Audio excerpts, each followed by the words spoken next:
Pindu, on your side, I mean, not only as a pastor but as a married man as well, I'm sure you interact with a lot of married people. Sometimes you even counsel a lot of married people. What do you think are the biggest challenges facing young, urban black people specifically when it comes to being in a relationship? Well, I think we're dealing with a very, very angry society.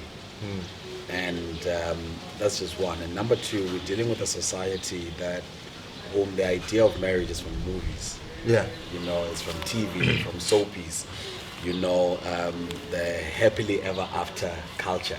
You Yeah. know, and you get in a marriage with expectations, and when those expectations are not met, it causes a lot of issues. You know, I made an example the other day that, you know, we also dealing with a different woman from the woman that our fathers were married to. You know, you're dealing with a woman who's got money. Yeah.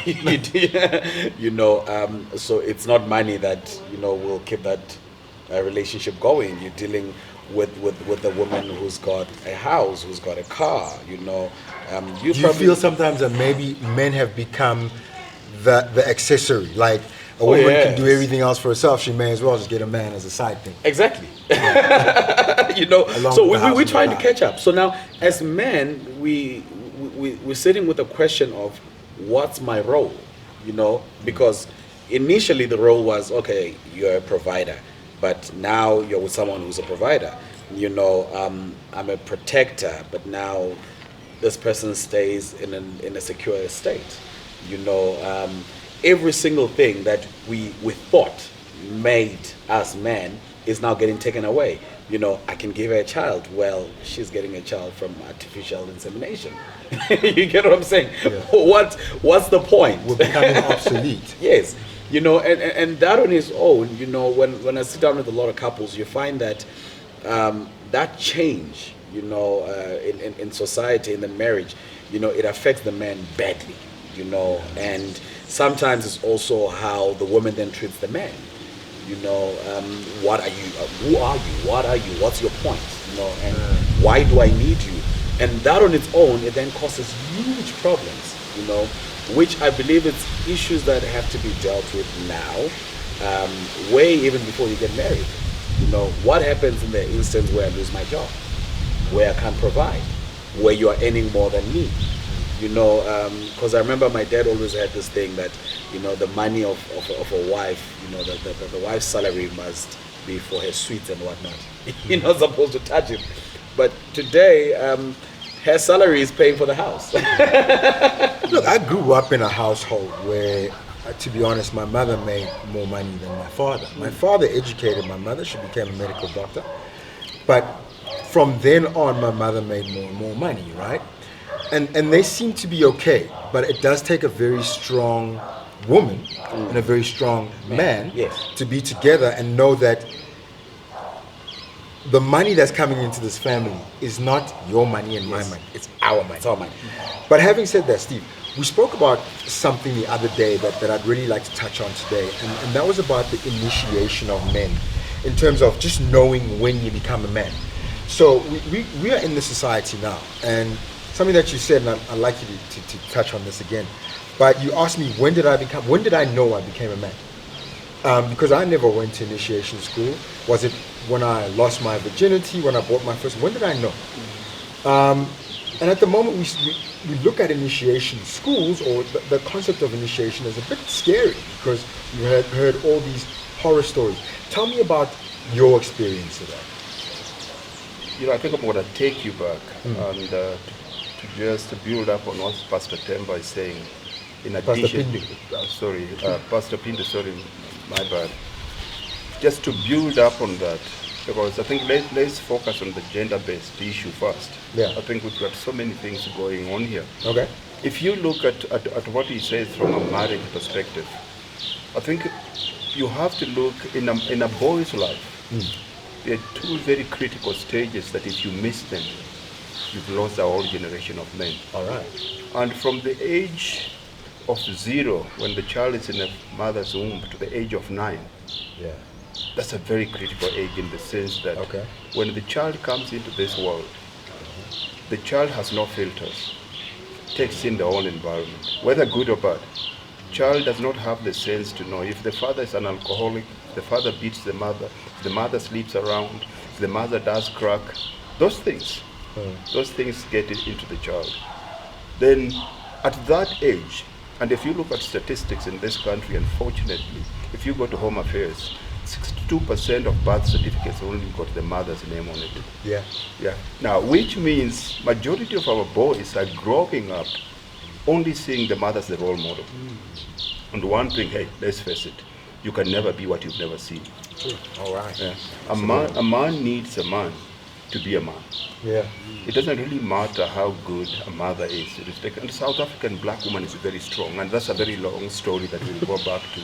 We'll go back to how she became that strong.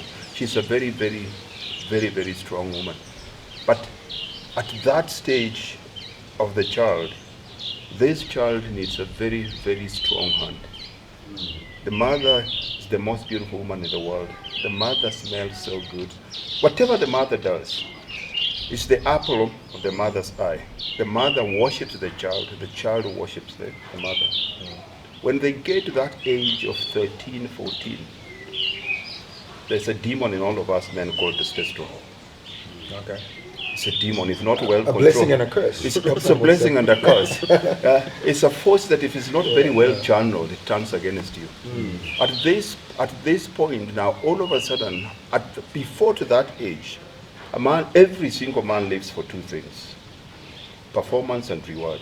Whether you're 9 or 90, performance and reward. Yeah. So at that age, the boy does a stupid dance. The mother says, "Oh my son." Okay. You eat your cabbage. Oh my son. You draw your stupid pictures. Oh my son. Performance, he gets rewarded. Yeah. Performance, he gets rewarded. Now all of a sudden, when he leaves home, it's no longer in a comfortable environment. It's not a known environment, but he still has those two instincts. He needs to perform and be rewarded. Yes. So he goes out. Before we get there though, how does a father then counter that? Like, I suppose, as a father, I would also like to know, because we live in an age where we almost idolize our kids. So how does a father counter something like that? I'll answer you by saying one thing. Father's one touch on your shoulder is worth mother's 20 kisses. Oh wow. It doesn't matter how much a woman you are. I don't mean that women can't bring up great kids. But just, my father has never told me he loves me, but I know when he loves me, when he passes and he does that, you know. Or when he does that, every man is always looking for his father's approval. It doesn't really matter what we say. So this boy now at that age, because he still performs, but he wants reward, he goes out, he does the same stupid things he was doing at home. But the other boys look at him like, are you a retard or what? What is what is that? Yeah. The boy doesn't know what to do. So he tries the stupid dance, they tell him, what is that? Yeah. Now he's conflicted. So for him, because he doesn't have a strong black male figure in his life, all of a sudden this becomes the male that he has to emulate. I see what you're saying. Okay? Yeah. Now, what does he pick from the streets? For him to perform and be rewarded, the first thing you'll always notice in the child is how they wear their caps. Either that, or they do that. Because by doing that, he's become part of the crowd. He's being rewarded. He's going to sag his pants. He's going to change and start walking with a swagger. Yeah. All of a sudden, he changes how he walks and he starts listening to rap. Got big headphones. When he comes home, how do you think he addresses the mother? It's changed. Now, because most women don't know how to handle that. A woman can only handle a child up to 13 because he doesn't know what to do that. Because most of our women, my good pastor, are very religious. They say my child is being obsessed. He's obsessed with a demon. This boy is possessed. Takes him to talks to other women and all those things. But the kid, because the mother now doesn't understand the child. A man is the only creature in the whole world, I always say, can still love you but emotionally leave. Yeah. He's there. He performs everything. He still pays rent. He still sleeps in the same bed with you, but he's no longer there. Now this boy is done that, but the woman now does not have the ability, and that's where we come in as men. Because in the village where I come on, or traditional African village, a child doesn't belong to you. As long as there's a man around, there's a father around. As long as if I die today, I know you're there. Straight away it's automatic, but unfortunately now nobody steps in. But at the same time, I think the role models that might step in, the uncles that we have, and I say this with all respect, but the uncles that we have back home, collocationing, or the township uncle who hasn't worked his whole life, he's in his 30s, he's got children all over the place. He doesn't even know who he is as a man. That is who we end up with as the male role figure if we don't have a strong male available. Yeah, 100%. I mean, if I have to steal this from Pastor Phindu's line of work. That kind of African man is who I'll call as the fallen Adam. That's not the typical man. It's not the typical Adam that God created. It's not the typical us that we wanna be like. Yeah, where we are now is because we as a people are very communal. It takes a village to raise a child. Yeah. Right now, because we took this with more Eurocentric culture, of all of a sudden, this is my child. Don't talk to my child. Don't discipline my child. How can you talk to my child? Now, all of a sudden, we've done that. And in sparing the road, unfortunately, we spoil the child. We spoil the child. Yeah. So that's where the culture becomes a very big thing there. And until we start fixing those things, the only relationship that child will be when he's grown up as a man will be what we see now. Because the only way he knows how to be a man to a woman is through physical violence. And as he says, the woman, she's got her own house, she's got her own car, she's got a better job than you, she's more educated than you, she even owns the fridge in the house. So what are you going to threaten her with? So the only way to show her you're a man is what? It's got to be this. Pastor B, jump in, man. I totally agree with him. It's unfortunately the society that we're in right now. And I think, how do we take responsibility? How do we say, okay? I always find it a tough one because I'm sitting here going, but if I'm not doing it, how do I? And I don't know anyone who's doing it. So it's not like I have a friend who's doing it that I can go, hey, stop it. Yeah. It's in the newspapers or it's a story. How do we add our voices to this? I remember just a couple of weeks back on Father's Day at church, we had a Zoom service, and it was a very sad day because that week a number of women had been killed in the country. Yeah.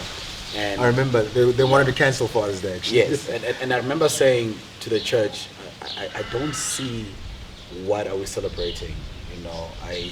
As a man, I'm embarrassed to stand here and say, hey, happy Father's Day, because we're living in a society where women are not free. We're living in a society where our wives, our sisters, our mothers are being killed, slaughtered, raped at every single opportunity that is available. So what I felt that we need to create is a center for young men, in the townships, where in the suburbs, wherever we are, where young men can come in and be mentored by older men, because I feel we're living in such a fatherless society that men don't have someone to look up to.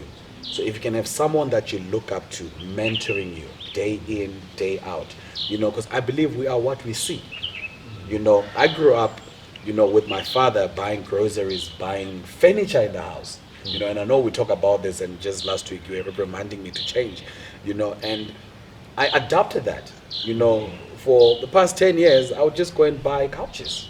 I'll just go and buy a bed, buy everything. I wasn't reprimanding you because you done anything wrong. I was reprimanding you that you mustn't just buy something without talking to your wife. Like, she just comes home and the lounge is like changed. Yes. Like, no, like talk to her and say, hey babe, I've got this idea. This is what I want to do. And I realized I learned this from my dad, and for me, this was how you prove you're a good husband. Yeah. You know, by buying stuff. Do you understand? By just going by yourself and bringing stuff in. You know, and that for me, I realized when this young man watch all these movies where men are murdering each other, listening to all this hip hop, for them that's what they feel. You know, that's what a man should do. You know, so it's our responsibility to adopt this young man and teach them and show them the right way. But how do we counter the cool culture, right? So here's the thing, Steve. I always say to people, if you're not the role model that your children need, someone on TV is going to be that to them, right? But my dad was that kind of father who was always home. Like there was a point when I was a teenager that I wish he'd go out some more, you know, just so I could be naughty. But the problem is he was always there, which is actually a good thing because it kept me out of a lot of trouble, right? But as I grew up, I wanted to be opposite to my dad because I wanted to be cool. I thought my dad is just too tight, too stiff. Only when I got older did I realize, shucks, everything that man was trying to make me is the right way to be. How do we counter that and be that father that, because we need to, like it or not, we need to be that father that has a discipline, but at the same time can be relatable. It's a process. It's a process. For us to get where we are, and so many of us, it means it's a systemized way of doing things. It's already a system. It's not one bad person that is falling. No, it's many of us that are going to go that route rather than being better. So it means there's already a system in place. All right. That is creating the kind of people that we do. But I think the biggest part of this equation that most of us forget is the woman part. You know, we focus too much that on the man has to change. But if statistics show that 65% of the birth certificates in this country has got only the mother's maiden name on it, then it means that's a very big part that we always forgetting. As much as they are the victims, right? As much as they are the victims, but they're also the ones that are bringing up the sons.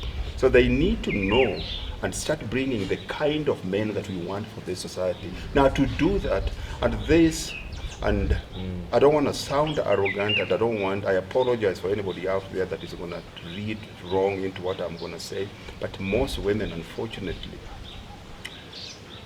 they train their daughters and love their sons. Oh, okay. So, yeah. Okay. So you will find that's a strong truth. So you will find when you go to a home, the daughter knows how to do dishes. She knows how to clean floors. She knows how to cook. They train this girl to be a wife. Yeah.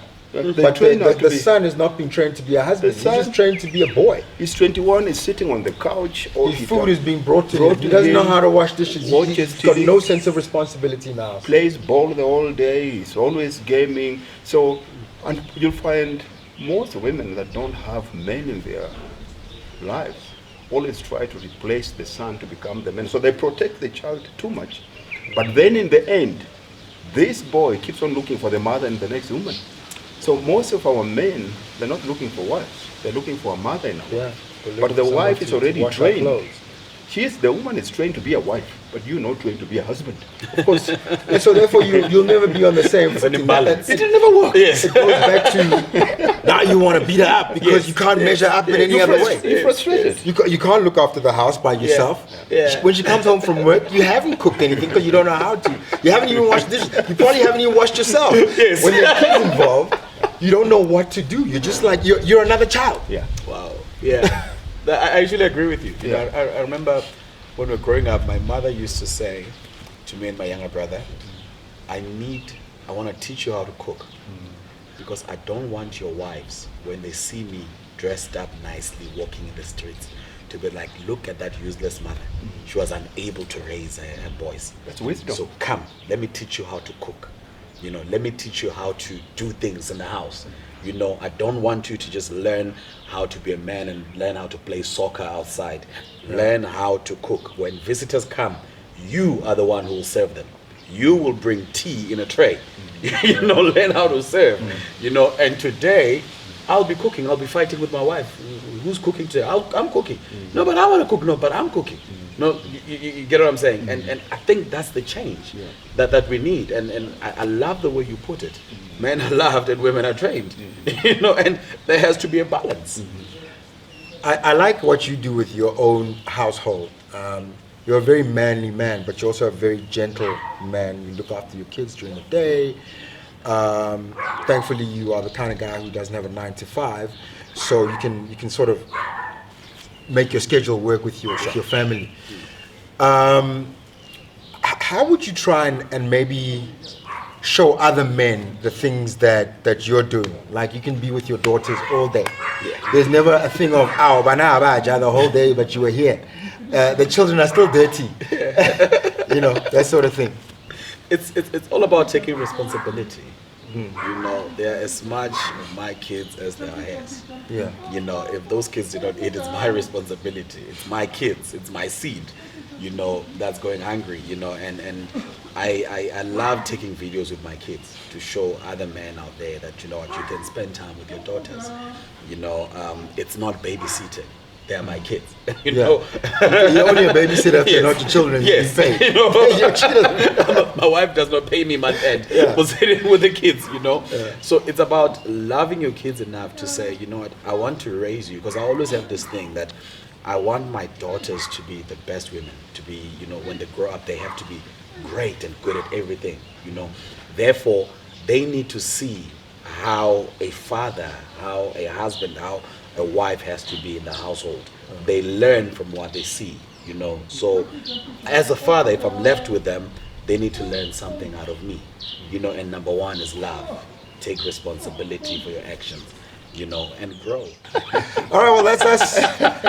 Please join us again, and remember to click on the like button. And if you like what you see today, subscribe, and we'll be in your home or on your cell phone or tablet once again.